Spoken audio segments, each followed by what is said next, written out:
Price B to God. கர்த்தருடைய நாமம் மகிமைப்படுவதாக.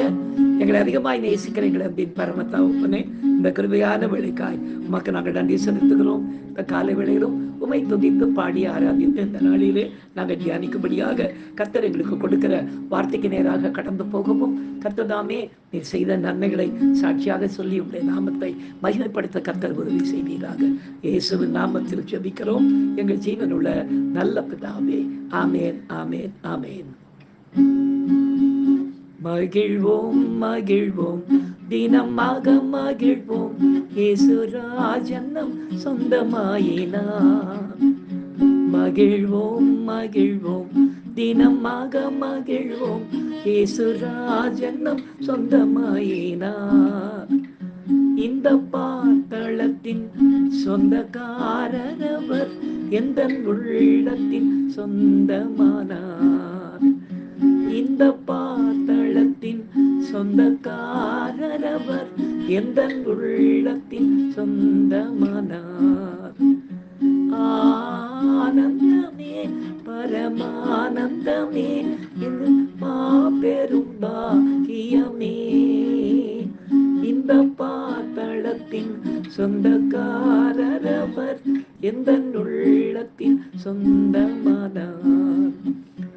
எந்த சூழ்நிலையும் அவர் அன்றி நின்று என்னை பிரிக்காது காத்து கொண்டார்.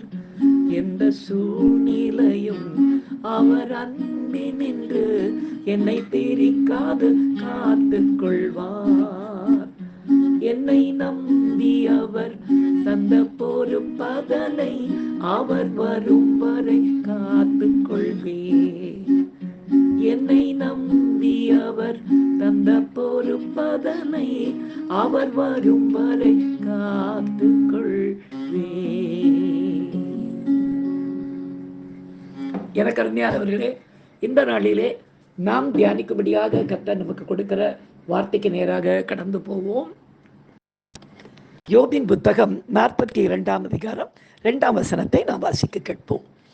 தேவரீர் சகலத்தையும் செய்ய வல்லவர், நீர் செய்ய நினைத்தது தடைப்படாது என்பதை அறிந்திருக்கிறேன் என்று யோபு கர்த்தருக்கு பிரதியுத்தரம் சொல்லுகிறதை நாம் பார்க்கிறோம். பிரியமானவர்களே, யோபுவை குறித்து கர்த்தர் உத்தமனும் சன்மார்க்கனும் தேவனுக்கு பயந்தவனும் பொல்லாப்புக்கு விலகுகரமான என் தாசன் என்று சாட்சி கொடுக்கிறதை 1ஆம் அதிகாரத்தில் நாம் வாசிக்கிறோம். ஆனால் கர்த்தர் அவனை நீதிமான் என்று அவரை சொல்லவில்லை. மேலும் யோபு 32:1 யோபு தன் பார்வைக்கு நீதிமானாக இருந்தார் என்றும் வேதம் சாட்சி கொடுக்கிறது. எனவே கர்த்தர் 18 வருட காலமாக தாழாத உபத்திரவத்துக்குள்ளும் சிக்ஷைக்குள்ளும் யோபுவை நடத்தி 42ஆம் அதிகாரத்தில் அவரது சிநேகிதர்களுக்காக வேண்டுதல் செய்கிற ஒரு நீதிமானாக அவரை மாற்றுகிறதை நாம் பார்க்கிறோம். தனக்கு பிரியமான ஒரு மனுஷனை நீதிமானாக்க கர்த்தர் விரும்புகிறவராக இருப்பதால் தேவ கிருபையினால் இலவச ரட்சிப்பை பெற்று நீதிமானாக்கப்பட்ட நம்மை இன்னும் அவரது ஊழியத்திற்கென்று அழைக்கும் போது சத்துருவானவன் எத்தனை தடைகளை உண்டாக்கினாலும் அவைகளை தகர்த்து ஏற்ற வேளையில் நம்மை ஸ்திரப்படுத்தி அவரது பணிக்கென்று நம்மை ஆயத்தப்படுத்துவது நிச்சயம் அல்லவா? இந்த வசனத்தை உறுதிப்படுத்தும் வண்ணமாக எனது வாழ்வின் ஊழியத்தின் நான் ஆரம்பித்த வேளையிலே சில சத்துரு போராட்டங்கள் எப்படி எழும்பி செயல்பட்டு என்பதையும் கர்த்தர் அதை எப்படியாக தகர்த்து போட்டார் என்பதை இன்றைக்கு நாம் சாட்சியாக கேட்போமா? இந்த சாட்சியின் மூலமாய் கர்த்தருடைய நாமம் மாத்திரம் மகிமைப்படுவதாக. எனக்கு அருமையானவர்களே, ஊழியத்தின் பாதைக்கு நான் வருவதற்கு முன்பாக பேங்க்ல ஒர்க் பண்ணி கொண்டிருக்கும் போது நிறைய தினமும் அநேக ஆட்களை கர்த்தர் சபைக்குள்ளே அனுப்பி கொண்டே இருந்தார். அப்போ சபை ஆரம்பமாகலை, ஜெப கூட்டங்கள் நடந்து கொண்டிருந்தது. அந்த வேளையில் நிறைய பிசாசின் பிடிகளில் இருந்தவர்கள், மந்திரக்கட்டுகளில் இருந்தவர்கள், இப்படிப்பட்ட ஜனங்களை கொண்டு வந்து கர்த்தர் நிறைய பேர் விடுதலை ஆக்கி கொண்டிருந்த போது எனக்கு ஆஃபீஸ் போகிறதுக்கு கொஞ்சம் தடையாய் நிறைய காரியங்கள் தெரிந்தது. தடையான போக முடியாத ஒரு சூழ்நிலை போல என்னுடைய லீவெல்லாம் நான் எடுத்துக்கொண்டே இருந்தேன். என்ன பண்ணுறதுன்னு தெரியாமல் இப்படி இருந்த சூழ்நிலை ஆண்டவர்கிட்ட கேட்ட, ஆண்டவரே இப்போ இப்படி நடந்துகிட்டு இருக்குது, நான் ஆஃபீஸ்க்கே போக முடியாத ஒரு சூழ்நிலை வருகிறது, ஒருவேளை என்னை முடிநேரம் உடைத்து கூப்பிட்டீங்கன்னா நான் உடனே வந்துடணும் இல்லையா அப்படின்னு இதை பரவலாக நான் எல்லார் மத்தியிலும் சொல்லி கொண்டிருந்தேன். இப்போ எனக்கு நேரமே இல்லை ஆஃபீஸ் போகிறதுக்கு, ஏன்னா ஜனங்க வந்துக்கிட்டே இருக்காங்க, எல்லா நேரத்திலையும் ஆண்டவர் அனுப்புறதுனால எனக்கு என்ன பண்ணுறதுன்னு தெரியல, கர்த்தர் செய்யட்டும்னு சொல்லி கொண்டிருந்தேன். இப்படிப்பட்ட வேளையிலே திடீரென்று ஒரு நாள் ஒரு பெரிய சபையை சேர்ந்த, நான் சபையை குறை சொல்ல விரும்பவில்லை, ஒரு பெரிய சபையை சேர்ந்த மூத்த ஊழியர்கள் ஒரு 3 பேர் என்னுடைய வீட்டுக்கு வந்துருந்தாங்க. வந்து அவங்களோட ஒரு பிரதர் கூட நாங்கள் பார்க்க வந்தோம். ஸோ ஏரியா பாஸ்டர்ஸாக வந்திருக்காங்க. அப்போ நான் அந்த சபைக்கு போய் கொண்டிருந்தேன். சரி, அவளோட உட்காந்து நான் ஜெபிக்க ஆரம்பித்தேன். ஜெபிக்க ஆரம்பித்தப்போ அவங்க அந்நிய பாஷைகளை பேசின போது எனக்கும் கர்த்தர் பாஷையை கொடுத்திருந்ததுனால என்னால் அவங்களோட வந்து கோப்ப பண்ணி ஜெபம் பண்ணவே முடியல.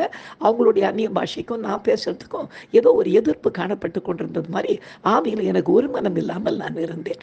அப்போ அவங்க கடைசியில் எல்லாம் ஜபத்தெல்லாம் முடிச்சுட்டு அந்த வந்தவ போகிறவர் அவர் என்னை பார்த்து, அவருடைய பேர் பாஸ்டர் ஜாஷுவா, நான் சபை பேரை சொல்ல விரும்பவில்லை, அவர் என்னை பார்த்து கேட்டார், பாஸ்டர் என்ன முழு நேர குடியத்துக்கு வர்றதா இருக்கீங்களா பிரதர் அப்படின்னாரு. நான் சொன்னேன், கூப்பிட்டா வந்துடுவேனே அப்படின்னு. இல்லை உங்களுக்கு ஆண்டவர் சில காரியத்தை சொல்லும்படி தான் எங்களை அனுப்பினார் அப்படின்னார். ஓ அப்படியா, அப்போ ஆண்டவர் சொல்கிறாரா, சொல்லுங்க பிரதர் அப்படின்னு. அப்போ உடனே சொன்னார், இல்லைங்கப்பா பிரதர், நீங்கள் வந்து இப்போ ஊழியத்துக்கெல்லாம் வரக்கூடாது, இது உங்களுடைய நேரம் இல்லை, நீங்கள் உங்களுக்கு கத்த நேரத்தை வச்சுருக்காரு அப்படின்னு. நான் சொன்னேன், இல்லை பிரதர், தினம் ஜனங்க வர்றதை போகிறத பார்க்கும்போது எனக்கு என்ன பண்ணுறதுன்னு தெரியல, நீங்கள் ஒன்று செய்கிறீங்களா, நீங்கள் தான் உலகத்தில் ஒரே ஒரு ஊழியக்காரர் தானா இந்த ஏரியாவில் அப்படின்னாரு. எனக்கு அவர் எதுவும் என்னை இன்சல்ட் பண்ணுற மாதிரி இருந்தது. நான் சொன்னேன், இல்லை அப்படிலாம் எந்த பிரதர்னு. இல்லை நீங்கள் ஒன்று செய்யுங்க, வெளியே ஒரு இன் அண்ட் அவுட் போர்டு போட்டுவிடுங்க. அந்த இன் அண்ட் அவுட் போர்டு நீங்கள் போட்டுட்டிங்கன்னா வர்ற ஜனங்க பார்த்துட்டு ஓ பிரதர் வீட்டில் இல்லைன்னு போயிடுவாங்க அப்படின்னு. இப்போ நான் சொன்னேன், என்னை நம்பி கர்த்தர் எனக்காக அனுப்புகிற ஆத்மாக்களுக்கு நான் செபிக்க வேண்டாமா, இப்படி இன் அண்ட் அவுட் போர்டு போட்டால் எப்படி அப்படின்னு. இல்லை கொஞ்ச நாளைக்கு நீங்கள் ப்ராக்டிஸ் பண்ணுங்க அப்படின்னாரு. எனக்கு அது சமாதானமாகவே இல்லை. சரி பிரதர், எத்தனை மணிக்கு அப்போ நான் போகணும் அப்படின்னா. நீங்கள் யூஸ்வலாக எப்போ போவீங்க அப்படின்னா. நான் காலையில் 8:45 போவேன். நீங்கள் ஒன்று செய்யுங்க, ஒரு மாதத்துக்கு அந்த இன் அண்ட் அவுட் போர்டை போட்டுட்டு நீங்கள் காலையில் ஒரு 7 மணிக்கு போயிருங்க. ஜனங்க வந்து உங்களை பார்த்துட்டு இல்லைன்னு தெரிஞ்ச உடனே அவங்க போயிடுவாங்க, சாயந்தரம் போல வருவாங்க அப்படின்னு. பிரதர், இது எனக்கு சமாதானமாகவே இல்லை அப்படின்னு. ஐயா, நீங்கள் இப்போ தான் வளர்கிற ஊழியக்காரர், இப்படி தான் நிறைய தேவையில்லாத ஒரு ஆர்வ கோளாறெல்லாம் ஊழியங்களுக்கு வந்துடும், அதனால் நாங்கள் வளர்ந்தவங்க சொல்கிறத கேளுங்க அப்படின்னாரு. சரிங்க பிரதர்னு அவருக்கு காணிக்கை கொடுத்து அவர் அனுப்பி வச்சுட்டேன். அனுப்பி வச்ச பிற்பாடு ரூமுக்குள்ளே வந்து நான் ஆண்டவரை கேட்டேன், என்ன ஆண்டவரே இது நியாயமா, நீங்கள் அப்போ அனுப்புறீங்கல்ல, நீங்கள் அனுப்பும்போது நான் எப்படி அவங்களுக்கு நான் செபிக்கிறதுக்கு நான் இடம் கொடுக்காம நான் காலையில் 7 மணிக்கு ஓடிட்டா இது எப்படி நல்லாயிருக்கும். சரி என்னவோ பெரிய ஊழியக்காரங்க கர்த்தர் சொன்னாரும் வந்து சொல்கிறாங்க அப்படின்னு சொன்ன உடனே ஆண்டவர் சொன்னார், இது அம்பு மகனே, வில்லு வேறு இடத்துல இருக்குது அப்படின்னார்.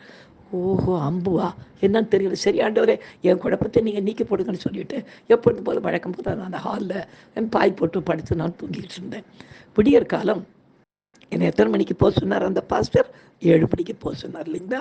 விடிய காலம் 3:30 மணிக்கு வாசலில் யாரோ கதவை ஒதுக்கிற சத்தம் கேட்டது. வெளியே போய் பார்த்தா ஒரு வாயில் ரத்தத்தோட ஒரு கிழவி வர தூக்கிக்கிட்டு நிற்கிறாங்க. எனக்கு நான் சாவி போட்டு திறந்துக்கிட்டே கேட்கும்போது இங்கே பக்கத்தில் இந்த தண்டையார்பேட்டை பக்கத்தில் சுகம் ஹாஸ்பிட்டலுக்கு இந்த பாட்டியை தூக்கிட்டு வந்தாங்க. நாங்கள் தூக்கிட்டு வந்தோம். ஆனால் அங்கே இருக்கிற ஒரு அம்மா சொன்னாங்க, இந்த பாட்டியுடைய உயிர் போயிடும் போகிறது எதுக்கு ஒரு தடவை பக்கத்தில் தான் இருக்குது மாதவரம் பால் பண்ணை, அங்கே நவரண்டியன் ஒரு பிரதர் இருக்கிறாரு, அங்கே கூட்டிகிட்டு போய் எதுக்கும் ஜோம் பண்ணி பாருங்களேன்னு சொன்னதுனால வயசானவங்களை தூக்கிட்டு வந்துட்டோயா அப்படின்னு சொல்லிட்டு உள்ளே கொண்டு வந்தாங்க. உள்ளே கொண்டு வந்த உடனே அவங்கள வந்து நான் படுத்துக்கிட்டு இருந்த அந்த படுக்கையில் அவளை படுக்க வைங்க, நான் உள்ளே போய் முகம் கழுவிட்டு வரேன் அப்படின்னு சொல்லிட்டு போயிட்டு நான் திரும்பி வரேன். கர்த்தருக்கே மகிமை. அந்த பாட்டி எழுந்து உட்கார்ந்துன்னு இருக்கிறாங்க. எல்லாரும் என்னை அப்படியே பார்த்துட்டு ஹல்லேலூயா அப்படின்னாங்க. நான் சொன்னேன், நான் ஜெபமும் பண்ணேன், ஒன்றும் பண்ணலை, இது என்னது, இது வந்தாங்க தூக்கிட்டு வந்தீங்க, அப்படியா இது சொரணை இல்லாமல் அவங்க உயிர் போகிற நிலைமையில கூப்பிட்டு வந்தீங்க, படுக்கையில் போட்ட விட அடுத்த செகண்ட் அவங்க எழுந்து உட்காந்துருக்கிறாங்களே, என்னங்க இதுன்னு. ஐயா எங்களுக்கும் தெரியலையா, அம்மாவை ஆண்டவர் காப்பாற்றிட்டாருன்னு சொல்லிட்டு அவங்க அவரை தூக்கிட்டு உடனே வந்த ஆட்டோவில் உடனே போயிட்டாங்க. அப்போ ஆண்டவர் சொன்னார், எத்தனை மணிக்கு போக போகிறேன் நீ அப்படின்னாரு. 7 மணிக்கு போக சொன்னாங்க என்ன காலையில் அப்படின்னாங்க. இப்போ 3 மணிக்கே நான் அனுப்புகிறேனே, இப்போ தெரியலையா இது உனக்காக அனுப்பப்படுகிற ஆத்மாக்கள், உன்னை நம்பி நான் கொடுத்துருக்கிற இந்த பொறுப்பை நீ செய்யணும் மகனே. வந்தவங்க நான் அனுப்பின ஆட்கள் கிடையாது, எச்சரிக்கையாயிரு. இப்படி தான் ஒரு ஊழியம் ஆரம்பிக்கிறதுக்கு முன்னால் சத்துரு எவ்வளவோ தடைகளை கொண்டு வருவான். அப்படி கொண்டு வரும்போதும் நீ உன்னுடைய அழைப்பை புரிஞ்சுக்கிட்டு நீ ஒழுங்காக உன்னுடைய ஊழியத்தை நீ ஆரம்பிக்கணும். நான் கூப்பிடும்போது ஏற்ற விடையில் நீ முழு நேர ஊழியத்துக்கு வந்திருப்பா அப்படின்னு ஆண்டவர் எனக்கு சொன்னார். எனக்கு அருமையானவர்களே, இதை கேட்கும்போது உங்களுக்கு எப்படி இருக்குது பாருங்கள்.